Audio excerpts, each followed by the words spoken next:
Colonel Fabien, je les vois les quatre. Même par un temps de pluie, ils sont inséparables. 2 hommes, 2 femmes. Par un temps de pluie à la sortie du métro. Bon, je m'approche pour les saluer, on se connaît.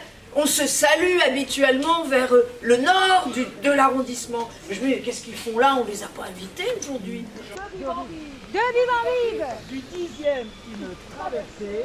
Compte, compteur, écouteur, marcheur, Prêt, partez!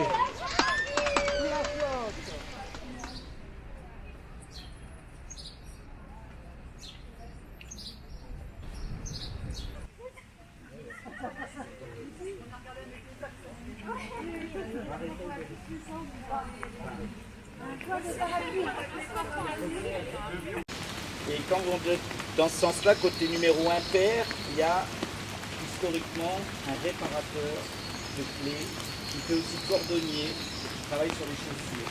C'est Madame Tancret qui allait à la bibliothèque, à la boulangerie, s'enivrer de belles choses. Elle est ensuite allée changer ses clés dans cet endroit de serrurerie de réparation. Il lui a demandé, c'est un Arménien qui travaille là, il lui a demandé mais comment ça se fait que vous veniez changer vos clés, on vous a volé quelque chose. Il a fermé, épuisé à la mi-journée, et quand je suis passé pour vérifier, on vérifie, il m'a dit jeune homme, je ne sais pas d'où vous venez, je ne sais pas qui vous êtes, mais il va se passer quelque chose. Et en plus, c'est le seul cordonnier de tout le 10e qui vend des chaussures par 3. Au cas où. Alors, ce qu'il faut savoir maintenant qu'on est dans l'hôpital, quand même une des spécificités, ça vous le savez, des maladies soignées ici, ce sont quand même les maladies de peau. Nous en avons pour preuve d'ailleurs le boucher de la rue de la Grange-Aubel qui s'appelle Monsieur Philippe Piel. Piel en espagnol c'est peau. Ne l'oubliez pas, c'est important pour la suite de l'histoire. Il s'est trouvé que, comme on vous l'a un petit peu raconté sur le chemin, au moment où cet hôpital a été construit donc par Claude Velfaux entre autres, célèbre pour avoir également construit la place des Vosges, c'était la peste sévissait.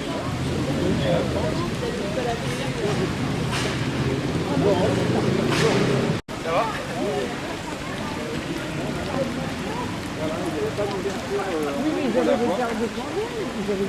Oui, mais j'étais descendu du carrosse.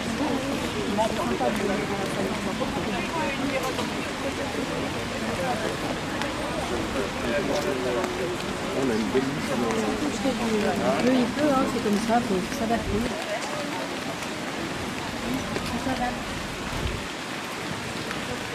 Je laisse la parole à Violaine qui va nous lire juste C'est juste un petit texte, c'est pas tant par rapport aux résistants. C'est un texte qui a été glissé dans une des urnes qui était mise à disposition des bibliothèques. La semaine, on entend les cris des enfants dans la cour de récréation de l'école de la rue de Marseille juste à côté. Ils parviennent parfois même à couvrir les bruits de la circulation sur le canal Saint-Martin. Et c'est signé d'un certain Philippe.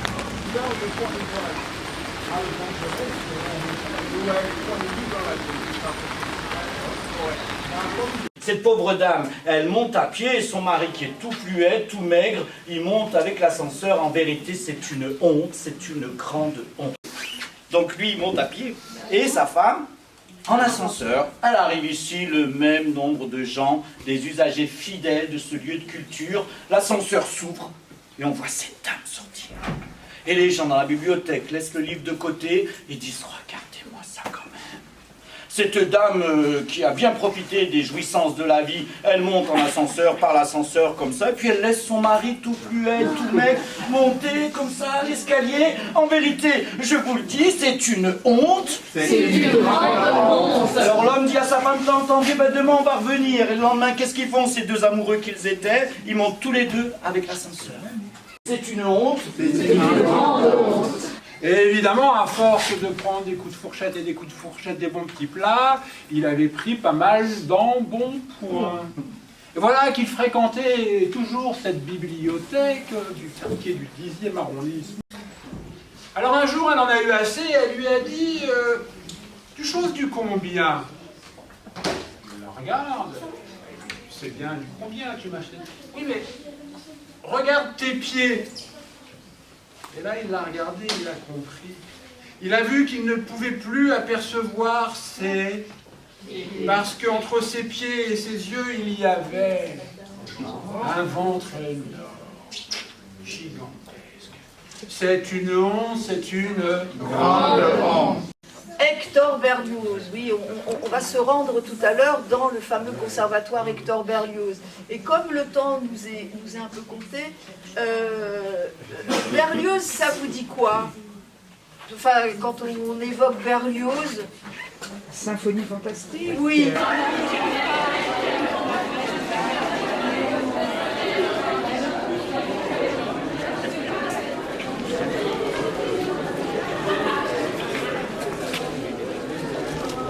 La spoliation des instruments de musique pendant la Deuxième Guerre mondiale, à savoir qu'un certain nombre d'instruments spoliés, en particulier les pianos, ont été en général entreposés, soit il y avait un entrepôt à la gare d'Austerlitz, soit dans les sous-sols du palais de Tokyo.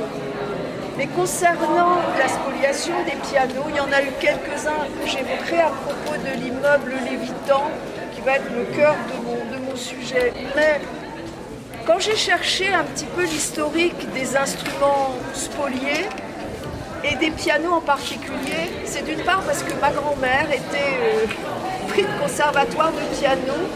Elle était juive et l'appartement a été complètement vidé par les Allemands.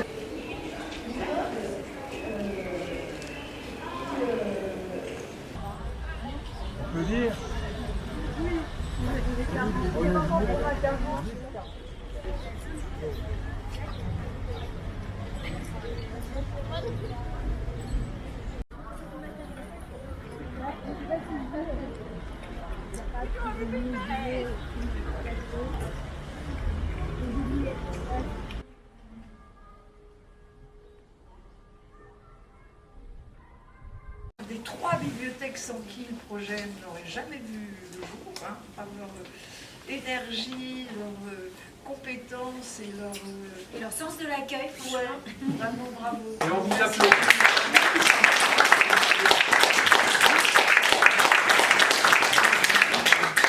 Mais pendant ce temps-là, toi vieux chien, qu'est-ce que tu vas faire? Je ne peux t'envoyer rien de rien, c'est la misère. Ici tout le monde est décavé, la braise est rare. Faut 3 mois pour faire un lavé à Saint-Lazare. Vrai de te savoir comme ça sans le sou, je me fais une bile.